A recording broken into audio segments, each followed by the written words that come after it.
actually am excited about being here because my undergraduate degree is not in theology. It's actually in philosophy of religion, so how we think about religion. And I was the first person to graduate from La Sierra University with that particular degree, religious studies with an emphasis in philosophy of religion. And so it's been, rather than being theological and apologetic in the way that I learned about religion, I got a chance to really delve in it. And so we're talking about thinking faith. But the first question is whether or not we are thinking about faith or if our faith is a thinking faith. And it's dangerous to ask this question when the guy who wrote the book is in the room. That's not fair, right? Because Nathan's like, I've got the answer, but we're gonna play around with this a little bit. So I thought that what we do is we talk a little bit about thinking about faith, and this is worth mentioning. I think this is the conversation that we'll tackle first, and then tomorrow, when I get an opportunity, we're going to tackle the idea of thinking faith, of a faith that thinks. But I grew up in a home where we thought a little bit differently. My father was a theologian. All his friends were theologians. He worked at La Sierra University. All his friends worked at La Sierra University or PUC or Loma Linda University. So I had this opportunity to grow up in a home where, you know how you kind of take apart the preacher's sermon after church? I mean, we do it kindly. We do it in love. And our pastor was Lyle Heiss, who was an Australian. And so, first of all, it took us a while to figure out what he was saying because he had a weird accent. He kept saying things like mate, and we were like, what? Who is that? What's that? A brilliant man, right? He kept saying stuff like, you should take notes on this in a sermon. I was like 12. I was like, no, I'm not taking notes. But my dad did. And so people would come over to our house for lunch, and we would think about faith. And they would exegete the sermon, which probably wasn't fair, but luckily Lyle's an amazing preacher. So I was lucky enough to grow up with some of the greatest theologians of our particular tradition as friends of my dad. And, rather than talking about like were the haystacks good, it had more to do with like the theological tenets of open theism, or is the social gospel still relevant? Or what does liberation theology do to the idea of atonement? These were the kind of conversations people were having. And that's really a lot more than a 13-year-old should really be interested in. And a lot of times I wasn't. I just wanted to go read comic books in my room. But sometimes it caught my attention. So we asked the question, how do you think about faith? Is it logical? Should it be? Can it be? Is faith just the culmination of this logic, or is it something else? Dallas Willard first asked this question to begin the conversation. He says, what is thinking? Because that's probably where we should start, right? I mean, it's the activity of searching out what must be true or cannot be true in light of given facts or assumptions. It extends the information we have and enables us to see the larger picture, both clearly and as wholly as much as is possible. It reveals falseness, inaccuracy, and error to those who wish to know. It is a powerful gift of God to be used in the service of truth. So it seems that we must apply good thinking if we are to have a good faith. Because the truth is, faith and reason are not antithetical to each other. They are not at odds with each other. Rather, they can go hand in hand. But let's be clear, good thinking does not always lead to faith. And faith does not always lead to good thinking. And our faith pioneers, if we can call them that, our early church mother and fathers in the Seventh-day Adventist tradition actually held a belief that we should hold. And this belief is to keep thinking. If you don't believe me, this is what Ellen White writes in Counsels to Writers and Editors. I got to remember to point that way. Anyway, there is no excuse for anyone taking the position that there is no more truth to be revealed and that all our expositions of Scripture are without error. The fact that certain doctrines have been held as truth for many years by our people is not proof that our ideas are infallible. Age will not make error into truth, and truth can afford to be fair. She was writing this a long time ago. No true doctrine will lose anything by close investigation. And then she continues. She says, shall we drive our stakes of doctrine one after the other and then try to make all Scripture meet our established positions? Long cherished opinions must not be regarded as infallible. Those who sincerely desire truth will not be reluctant to lay open their positions for investigation and criticism, and will not be annoyed if their opinions and ideas are crossed. This was the spirit cherished among us 40 years ago. We have many lessons to learn and many, many to unlearn. God and heaven alone are infallible. Come on. This little old lady's like, I wrote a bunch of stuff. Take a look at it. Some of it still works, but maybe some of it doesn't. So we can change our minds because truth can afford to be fair. This is why, as a Seventh-day Adventist tradition, we are non-creedal. There we go. We are non-creedal, right? This means that we're supposed to keep exploring, keep plumbing the depths of understanding so that we can get a greater, clearer, and more precise understanding of Jesus, of God, and of this thing that we call faith. In fact, we were super serious about this at the beginning of our religious tradition. There's a quote I love that comes from 1861, J.N. Loughborough. And he says this, the first step of apostasy is to get up a creed telling us what we shall believe. The second is to make that creed a test of fellowship. The third is to try members by that creed. The fourth is to denounce as heretics those who do not believe that creed. And the fifth, to commence persecution against such. Come on, these are a bunch of people who were just establishing faith. And they were like, and I wonder if it's because of this. All right, and I apologize, and you may think I'm a heretic, but I wonder if it's because they started with a mistake. We call it the Great Disappointment. But it was a mistake, right? It was them standing on a hill on a Thursday night going, this is the day, and then standing on a hill on Friday morning going, we were not exactly right in our math, right? And so I wonder if that put them in a position where they were like, listen, we were sure and we were wrong, so let's be as sure as we can, open to new revelation, open to new thinking, open to new opportunities to investigate what it is that we should know.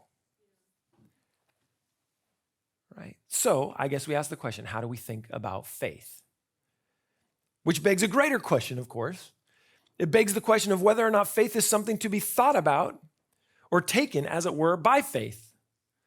Right? This is a fun philosophical exercise. If faith is by definition something that we take on faith, what good does it do to think about it? Shouldn't we just accept it? I mean, should we just accept it? So the answer to that is yes and no. Because it's philosophy. So we don't ever have to land. Right? You know what philosophy is versus science, right? Science is learning more and more about less and less. And philosophy is learning less and less about more and more. That's probably an oversimplification. But because accepting the idea of faith and accepting a particular faith tradition and all its tenets are actually two very different things. We can say, I have faith, as truly we all do have faith in things. But do we accept the particularities of a certain faith? Because that is a different question altogether. We should probably accept the idea that we all have faith, but this means we have to answer a bigger and perhaps a different question. This is why philosophy is fun, because it just begs more questions. So the question is this: what do you have faith in? Because that's ultimately the interesting question.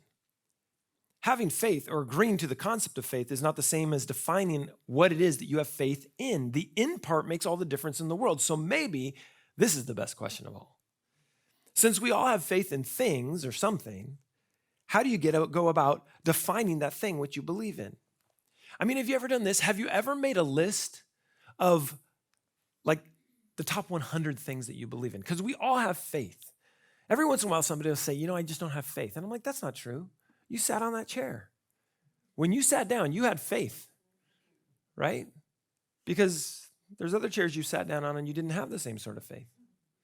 We all have faith in a lot of different things. For sure, right? Hundreds of things. I believe this chair will hold me. I believe in others enough to believe that in the social contract that we've all agreed upon when we're on the road driving together. You know, you have incredible faith in other people. I was driving with my 16-year-old daughter one time, and she said she had just gotten her license, and she's driving, and I'm in a panic, you know. And she said, "Hey, I got a question for you, Dad." And I was like, "Yeah." And she's like, "Why is it we don't just all run into each other?" And I said, "What do you mean?" And she's like, we could all just ram our cars into each other." And I was like, "Can you keep your hands on the wheel and look forward, please? Maybe this is a discussion for another time, like at a stop sign." And she's like, no. Why do we have faith in one another? And I was like, well, we've all kind of agreed to this social contract. And she said, yeah, but why? And I was like, I don't know. So we don't all kill each other. And she's like, I guess that's a good enough reason. I was like, is it now? Because when you break it down like that, you're just like all just a very thin sheet of metal away from all dying all the time. Right? But, you know, I agree what they tell me about my food is true. It's organic. Is it? It's free range. In America, free range only means like 3 feet. In Australia, free range means we may never see that chicken again. Right? You got a lot more land. But we take these things on faith, right? We all have a great deal of beliefs, a great many things that we have faith in. Some are known to us, but some are unknown. We take them by faith without much consideration. Like, it was fascinating to me when people are like, I'm not going to take that vaccine. I don't know what's in it. I was like, bro, you don't know what's in the sandwich you ate today. You just took it on faith. Some dude behind the counter was like, it's fine. You're like, okay, it hasn't been sitting there for 3 weeks. I'm sure that'll fine. I'm sure that's fine, right? We take pills, we take aspirin. We don't know what is in them. So we should never say that we don't have faith. We have a ton of faith. But we do need to find what it is we have faith in. And having faith in God, I guess, is having faith in God beyond the realm of reason. Or do we have faith in religion? And this is a good question, because religion and faith are not necessarily the same thing, although they have become as such in the vernacular of the day, which, by the way, is started in 1325 with the first usage of faith as religion. Before that, they were separated. I mean, I sometimes say from my pulpit, in our faith tradition as opposed to in our religious tradition, but I mean the same thing. But you know, this word religion is interesting. It means to bind. And religion has a tendency to bind us to answers. Therefore, religion is what you have bound yourself to, right? Religare means to bind. These are the things that I bind myself to. So it could be a belief in God. It could be a particular set of doctrines or practices. It could be all those things or none of those things. And listen, we as humans, we like answers. So we like to bind ourselves to answers if we can. However, debate within the early church was never this idea of answers versus faith, or faith versus reason, we could say. Rather, it was how and in what amount reason should inform faith.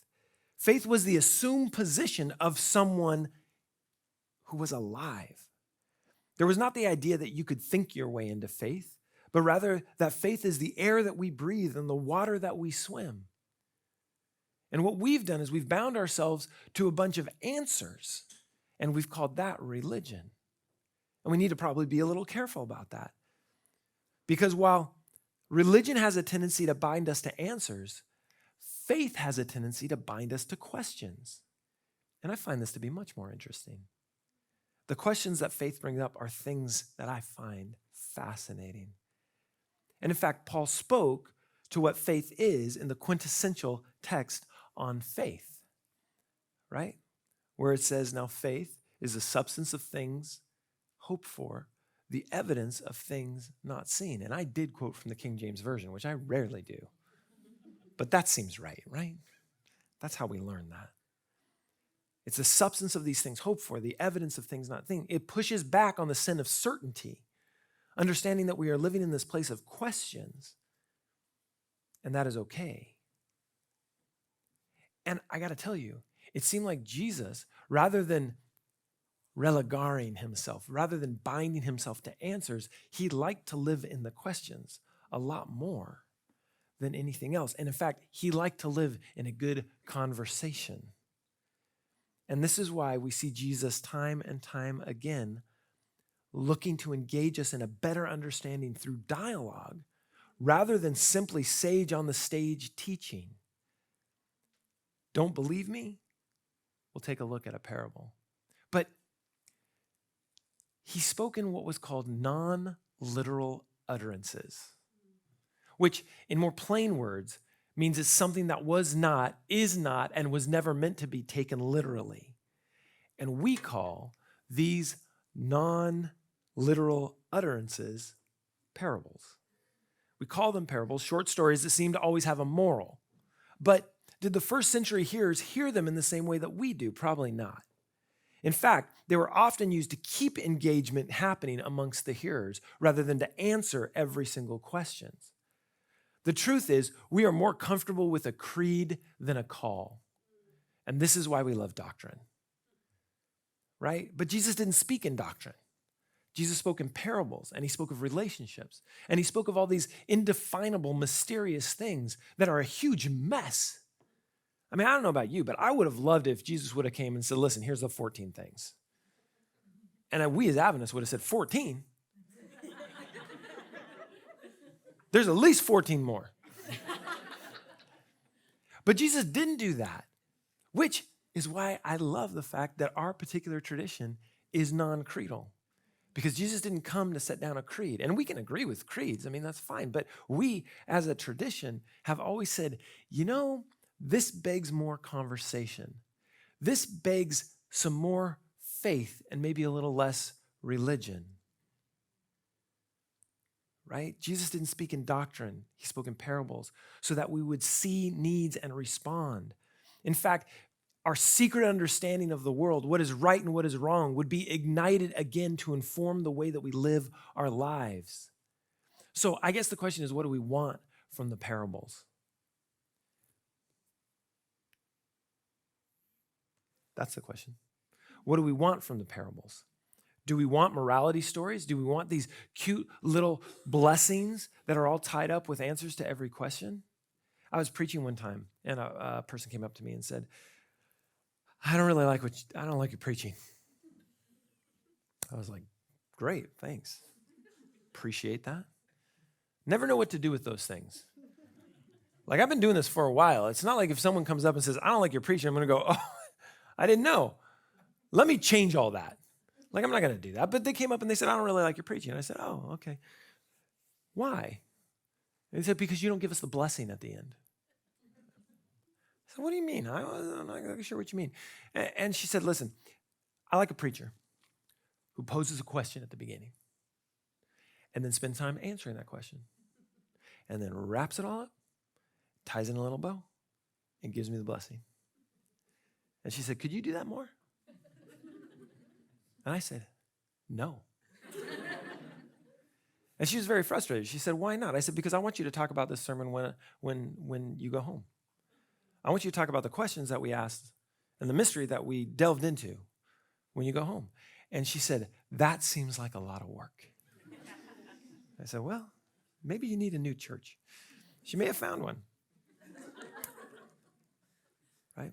I mean, even with the parables, I got to tell you, we want to domesticate the messages of Jesus down to be nice, like the Samaritan, or you'll be forgiven, like the prodigal son, or do we want to wrestle with the conversation that Jesus invites us to through these utterings?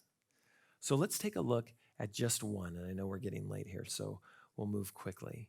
And it's one that's really simple, you know it. It's the story of the Good Samaritan. It's a simple story, right? Guy going to Jericho.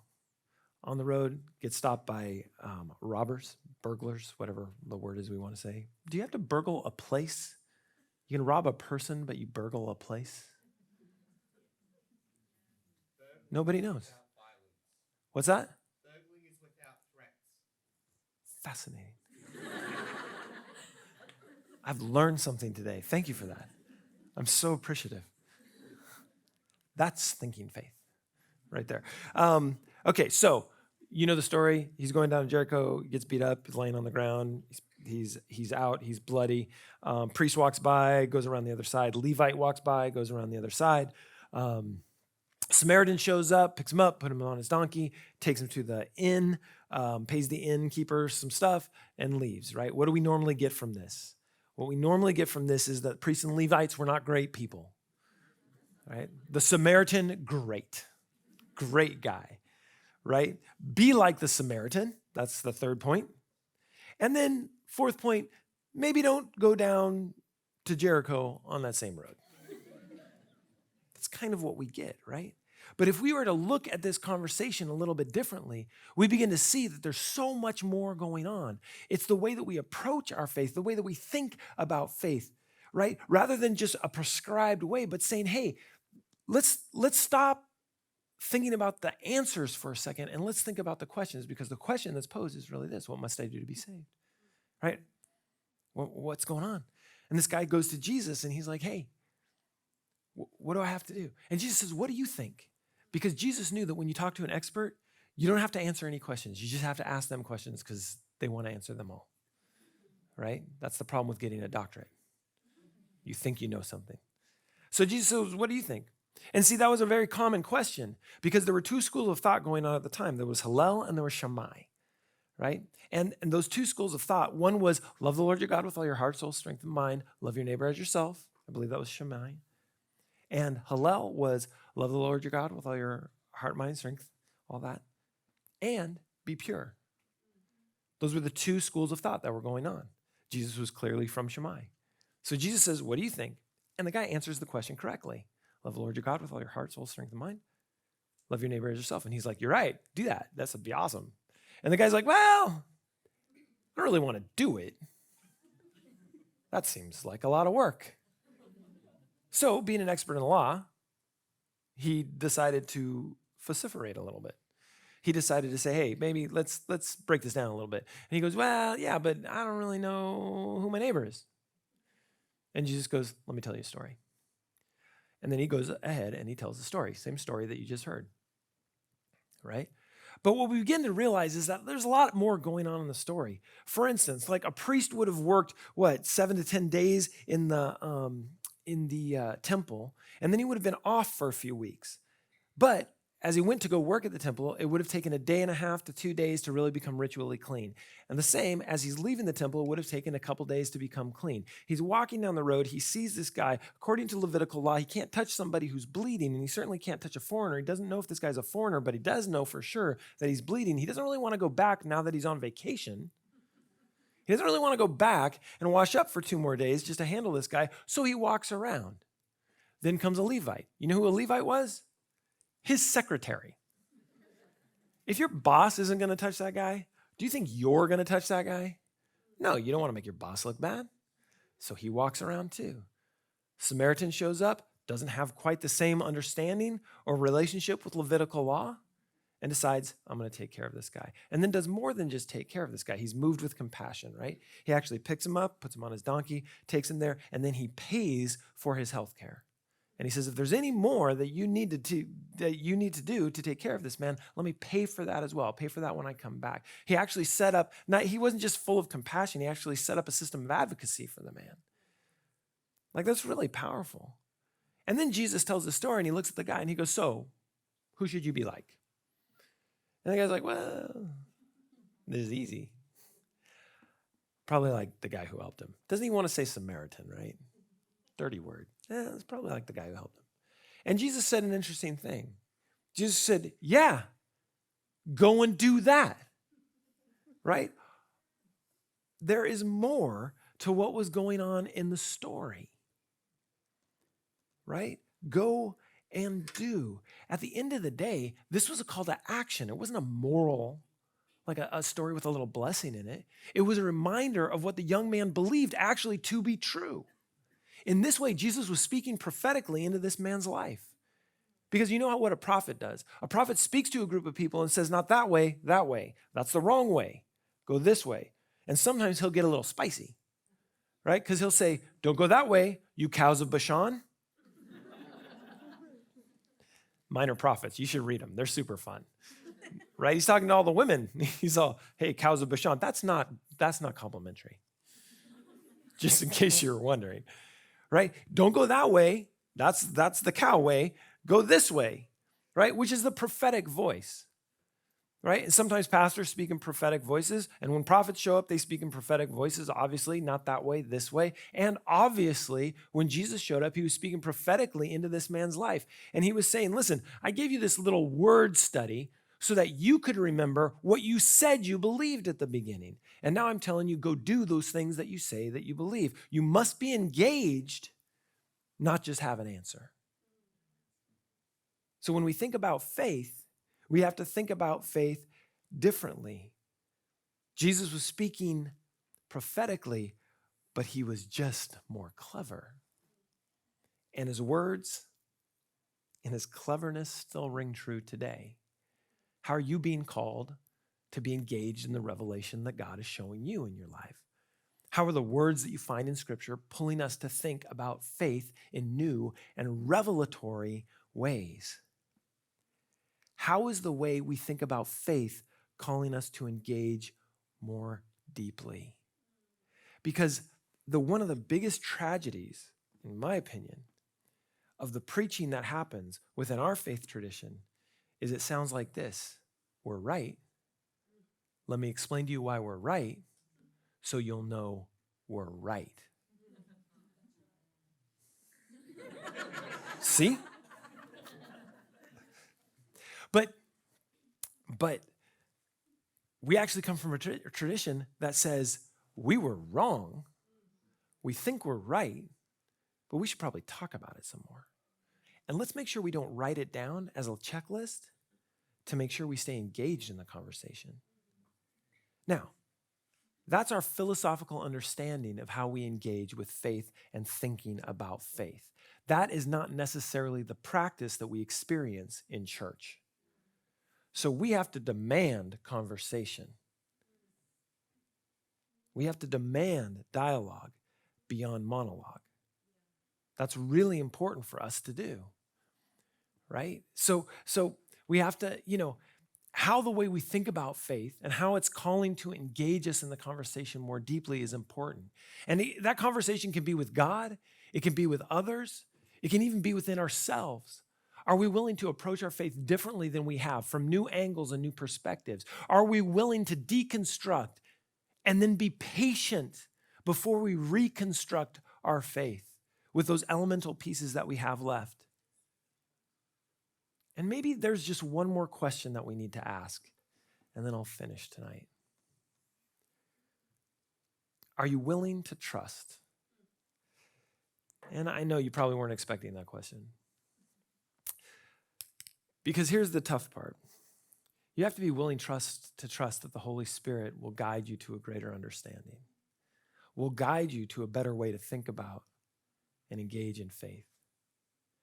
And listen, I know it might be a stretch, because there are times where we don't feel like trusting God. But when we get to a place where the answer or where the questions become more important than the answers, we have to trust in God, because those answers might not be forthcoming in a way that just wraps it all up and makes it a blessing. But when we approach faith with an open mind, with an open heart, and with a trust that God will continue to reveal himself to us, whether it's through music or art, or whether it's through the study of Scripture from a new angle, or whether it's through listening to a podcast, because there's a million of them out there. When we decide that we're going to engage in this conversation of thinking about faith and engage in a thinking faith, there's a great deal of trust that has to be put in to where we'll land. And I know it scares people. We're actually doing a series on deconstruction that starts this week at our church. And my pastors who are having to preach, because I apparently come to Australia like every other week, they're like, why do we have to preach about this? What if we destroy someone's faith? And I said, you got to trust in God that we're not going to, and then be careful maybe with what you're going to say. Because we're all in the process of deconstructing and reconstructing our faith all the time, whether we admit to it or not. Every new piece of information has to somewhere fit. Sometimes old information ceases to be relevant. And you can't build a house of faith by just piling more and more and more on. All you get is a speed bump. You have to figure out how to build walls and how to build rooms and how to make it a place where we can live. But that all comes from trust. So we got to think about how we think about faith.